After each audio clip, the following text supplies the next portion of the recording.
কোনো প্রকার চিকেন ছাড়া যে এত মজার মোমো হতে পারে এটা আমার ধারণার বাহিরে ছিল। আজকে বানাবো আমি ভেজিটেবলস মোমো। ভেজিটেবলস মোমো হলেও এটা চিকেন মোমো থেকে কোনো অংশে কম হবে না স্বাদের দিক দিয়ে। তাই আজকে আমি নিয়ে নিলাম ৪ ধরনের সবজি, গাজর কুচি, ক্যাপসিকাম কুচি আর কিছু ব্রকলি কুচি।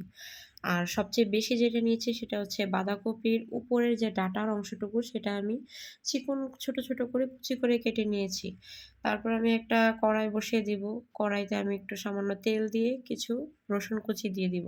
তারপরে পেঁয়াজ কুচি দিয়ে দিব। পেঁয়াজটা হালকা ব্রাউন হয়ে গেলে তারপর আমি দিয়ে দিলাম গাজর কুচি। গাজরটা যেহেতু একটু দেরি হয় রান্না হতে এজন্য আমি গাজরটা আগে দিলাম। ১ মিনিটের মতো হালকা ভেজে আমি ব্রকোলিটাও দিয়ে দিব এখানে। ব্রকোলিটাও আমি হালকা একটু নেড়েচেড়ে দিয়ে দিব পরিমাণ মতো লবণ। লবণটা দিয়ে আমি হালকা একটু নেড়েচেড়ে দিয়ে দিব বাঁধাকপিগুলো। বাঁধাকপির এখানে আমি উপরে ডাঁটার সাইডটুকু কেটে নিয়েছি। ডাঁটার সাইডটা নিলে একটু ভালো হয়। জিনিসটা দেখতে সুন্দর হয়, একদম চুপসে যায় না। তারপর ৫ মিনিটের মতো আমি সবজিগুলো রান্না করে নেব। তারপর দিয়ে দিলাম ১ চামচ গোলমরিচের গুঁড়া। তারপর আমি একটু নেড়েচেড়ে সবার লাস্টে দিয়ে দিব আমি পেঁয়াজের কালি আর ক্যাপসিকাম কুচি। এটা সবার লাস্টেই ব্যবহার করব যাতে এটা পুরা কুক না হয়ে যায়। তারপর আমি একটু লবণটা কম হয়েছে আর একটু লবণ দিয়ে দিলাম। ১ চামচ সয়া সস দিয়ে দিলাম। ২ চামচের মতো আমি এখানে টমেটো সস দিয়ে দিলাম যাতে সবজিটা একটু খেতে ভালো লাগে। যারা ঝাল পছন্দ করেন তারা এখানে কয়েকটা কাঁচামরিচ কুচি করে দিয়ে দিতে পারেন। তারপর যখন দেখবো সবজিগুলো আমার হাফ সিদ্ধ হয়ে গেছে, তখন আমি ২ টেবিল চামচ কর্নফ্লাওয়ার দিব। এই কর্নফ্লাওয়ারটা দিলে সবজিটা জুসি হবে এবং একটু সিল্কি, সিল্কি একটা ভাব আসবে। কর্নফ্লাওয়ারটা আমি সব জায়গায় গুলিয়ে দেই, কিন্তু এখানে গুলিয়ে দেওয়ার দরকার নেই।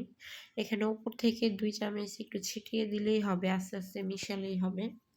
যখন সবজির পানিটা শুকিয়ে যাবে তখন আমরা এই কর্নফ্লাওয়ারটা ব্যবহার করব এবং সবার লাস্টে আমরা এখানে ১ চামচ বাটার ব্যবহার করব। এই বাটারের জন্য সবজির মধ্যে খুব সুন্দর একটা স্মেল আসে। যেহেতু সবজি রান্না পুরোপুরি শেষ, সবজির কালারটা যাতে ঠিক থাকে এজন্য আমরা পুরোপুরি কুক করব না, এটাকে আমরা হাফ কুক করব। তারপরে আমি চলে আসলাম মোমো বানাতে। মোমোর জন্য আমি ছোট, ছোট রুটির মতো বানিয়ে নিয়েছি। তারপরে যে এর মধ্যে আমি সবজি দিয়ে যে যার মতো ডিজাইন বানিয়ে নিতে পারেন। যে যেভাবে ইচ্ছা সেভাবে ডিজাইন দিতে পারেন। একটা ডিজাইন দেখিয়ে দিলাম কিভাবে আমি মোমোটা বানিয়েছি। আমার হাতের দিকে তাকালেই বুঝতে পারবেন মোমোর শেপটা আমি কিভাবে দিয়েছি। খুবই সহজ। এখন তো অনেকে অনেক ডিজাইনের বানায়। খুব সুন্দর, সুন্দর মোমোর ডিজাইন সার্চ দিলেই পাওয়া যায়। আমি এরকম ডিজাইন বানিয়েছি। এই তো আমার মোমোটা হয়ে গেছে। দেখতে খুব সুন্দর লাগতেছে না? আস্তে, আস্তে আমার সবগুলো মোমো বানানো শেষ। এখন আমি দেখাবো কারো কাছে যদি স্টিমার না থাকে তাহলে ফ্রাইং প্যানে কিভাবে আমরা মোমো স্টিম করব।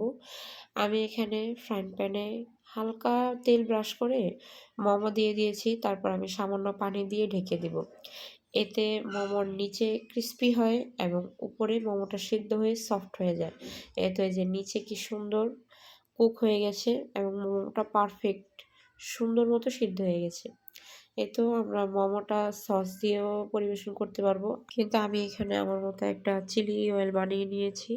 আর এই চিলি অয়েলটা দিয়ে মোমোটা জাস্ট অসাধারণ হয়েছে। কেউ ট্রাই না করলে বুঝতে পারবেন না। চিকেন মোমো থেকে ১০ গুণ বেটার এই ভেজিটেবলস মোমো এবং খুব হেলদিও। বাচ্চারা যারা মোমো খেতে পছন্দ করে কিন্তু ভেজিটেবলস খায় না, তাদের জন্য এটা খুবই বেটার অপশন। আমার বাচ্চার জন্য আমি এটা প্রায়ই বানিয়ে থাকি। আপনারা চাইলে ট্রাই করতে পারেন। আমার ভিডিওটি যদি সবার ভালো লেগে থাকে, সবাই লাইক, কমেন্ট, শেয়ার করবেন এবং আমার পাশে থাকবেন। আল্লাহ হাফেজ।